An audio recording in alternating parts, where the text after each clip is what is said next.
এই জন্যই আসলে নেইমারের নিয়ে খুবই টেনশন। এই জন্যই নেইমারকে মাঠে ঠিকমতো দেখা যাবে কিনা সেটা নিয়ে টেনশন, তার খেলাটা ঠিকমতো উপভোগ করা যাবে কিনা সেটা নিয়ে টেনশন। কোন কারণে?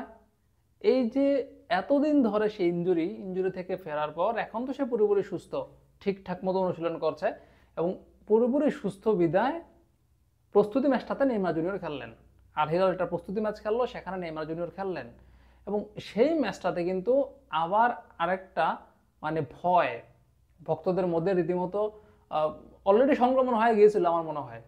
যে ম্যাক্সিমাম ভক্ত আমার মনে হয় যে টেনশনে পড়ে গেছিলো যে আসলে কি হচ্ছে, মানে কি হয়ে গেল, এই মাঠের মধ্যে পড়ে আবার কাতরানো শুরু করছে, মানে ইঞ্জুরি। তো ফেরার আগেই যদি ইঞ্জুরিতে পড়ে তাহলে সেটা স্বাভাবিকভাবে তো আসলে দুশ্চিন্তার। আর এই জায়গাটাতে আসলে শঙ্কা, কারণ নেইমার যে ঠিক কখন ইঞ্জুরিতে পড়ে, কখন যে কি হয়ে যায় ওটার কোনো গ্যারান্টি নাই।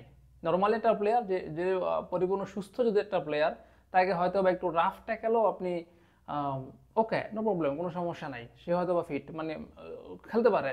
যেমনটা আমরা দেখে থাকি যে একটা সুস্থ প্লেয়ারকে যদি আপনি ট্যাকল করেন, একটু মারাত্মক ট্যাকল হলো আসলে ওরকম কিছু হয় না, কিন্তু নেইমার তো আসলে সুস্থ না, তার পাটা তো সুস্থ নাই, কতগুলো অপারেশন হচ্ছে তার পায়ের মধ্যে, যার কারণে তার পায়ের মধ্যে যত যন্ত্রণা, এই পাটাকে বাঁচাই খেলতে হয়। আর ফুটবল খেলাটাই তো হচ্ছে পায়ের খেলা।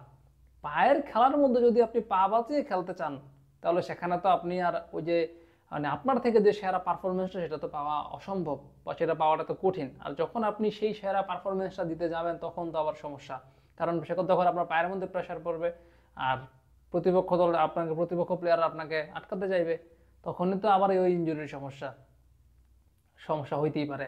আর এই জায়গাটাই হচ্ছে নেইমার নিয়ে দুশ্চিন্তার।